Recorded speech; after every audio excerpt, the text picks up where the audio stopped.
Okay, so this is actually part 2 of the freaking podcast I just made. Well, I didn't just make it. I went to the gym. And then was thinking, because, I re-listened to it, like when I'm in the recovery room. I was like, oh wait, there's something I also wanted to add. So I'm not sure if this is going to be part 2, like in addition to the podcast that I just made, or if it's going to be a full, well, just because I'm rambling right now, it's probably going to be a full own episode.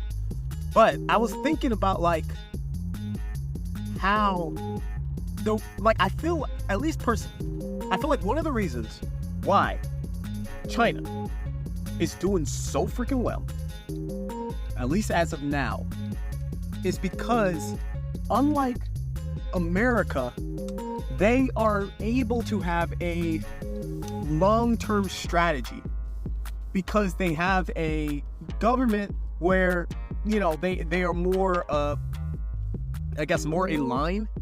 There's not basically one of the issues with America, which is one of the benefits in some ways, but it's actually a downside in many others, is that our leadership changes every 4 years. And we because our leadership changes every 4 years, there is, which I think most Americans know, of course, is that the many presidents will not really think in the long term unless it's super important or super obvious stuff, oh, we're gonna do a long-term strategy for AI. But for other things that aren't obvious, there is no long-term strategy. It's always short-term, which is good in some ways because, it incentivizes people to get work done really quickly because, you only have 4 years to do your work or you might get, fired, basically. And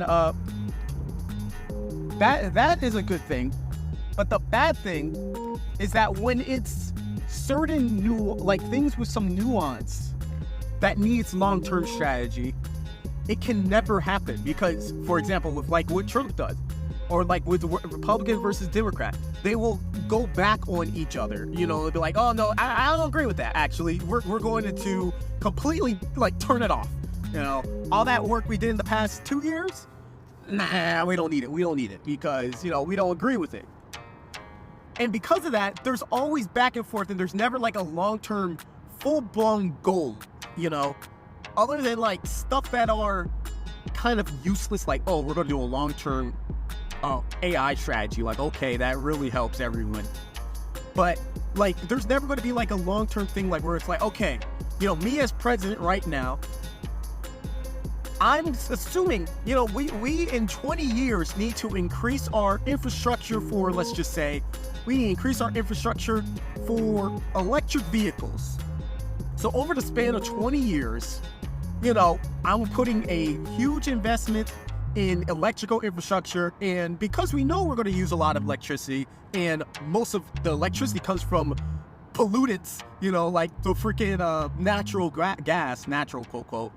So we're going to also have a long-term investment strategy / research into renewables or some type of new energy source that pollutes a little bit less, that destroys our freaking ozone layer or whatever less. And it's cheaper, But I know that's not going to happen in 4 years. That's a lot of research. So we're just going to have a long-term 20-year strategy, 20-year kind of thing that we're going to be putting on. That would never happen. Because that's just too far ahead. And because our leadership changes so often, thinking something crazy, like 20 years, but imagine 30 or 40 or 50 years ahead. We just can't. We literally just can't because our leadership's always changing. We always have these different opinions on maybe one, the next leader's you know what? We don't really need renewable. It's just cheaper. Renewable, that's too much money. The taxes are too high. We can just deal with the freaking gasoline or whatever and just assume, or the natural gas, and just assume that companies will find it out themselves. And then say the next leader will be like, no. Why would you turn that off? You know what? We're going to turn it back on. And the next leader is like, no, we're going to turn it back off again. So it's never like a strict, like, let's just say 20 years of agreement. It's always flipping back and forth, flipping back and forth, flipping back and forth. And the benefit of that is that, everything's always quick, Like if something needs to happen, people are going to try to do it within 4 years. Or if some type of strategy is created, we're going to be on the cutting edge because we only got 4 years to do it. So we got to do it quick. So, I mean, there's a benefit of that say America might be always on top of leading type stuff. But when it comes to stuff that takes time, we never will be on top. So let's just say, for example, the manufacturing process of China, or that was I'm assuming, I don't know, but I'm assuming that might have been a very slow strategy, where they're like, you know what, we're going to need, or let's say, here's an example, better example. Let's say Taiwan with the freaking chips, the chip manufacturing or whatever. They had that strategy down, like they had it in like the 90s or 80s or something like that, where they're like, you know what? We want to be the manufacturing center of the world for computer chips. We just have a feeling. We have a feeling about these computer things, and we want to be the computer chip top. But that's going to take years. That's going to take a very long time. So they just slowly invested more and more over the course of 20 years to make Taiwan where it is today. Just slowly invest. They just had that long-term strategy of, we want to be the chip manufacturer. We're going to slowly keep building or keep buying up these chip machines. They're expensive, but we're going to buy them one at a time, slowly and slowly. And, we're going to incentivize our workforce to be able to use these machines. And we're going to, have our universities be able to teach about this type of stuff, blah, blah, blah, blah, blah. Long-term strategy until the point where now Taiwan creates like 90% of all computer chips because their process is just better. But America could never do something for that long because we don't, like I said, we don't have that type of long-term goal, and we don't have that kind of unity in our government. And because of that, other countries that do have that kind of unity in their government are taking advantage of that, like certain things, which are those long-term type of things. Like, for example, India with the workforce. I believe personally that they have been planning that for a while.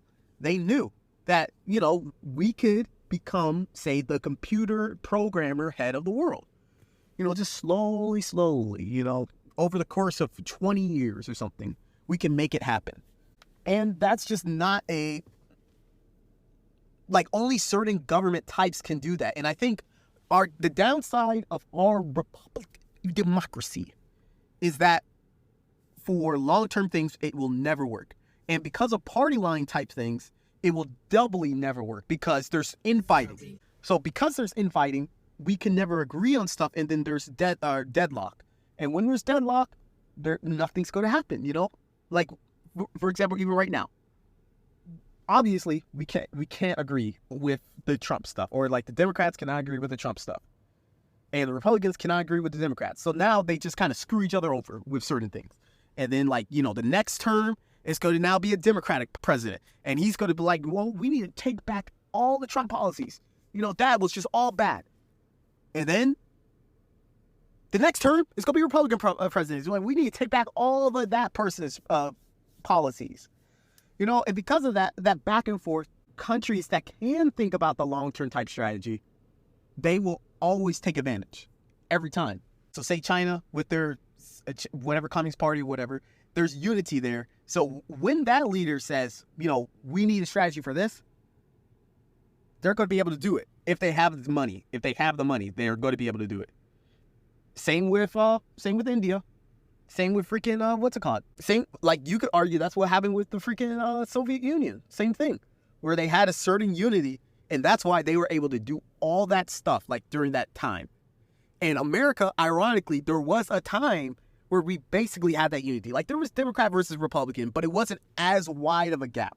It was very subtle things that maybe there was the difference.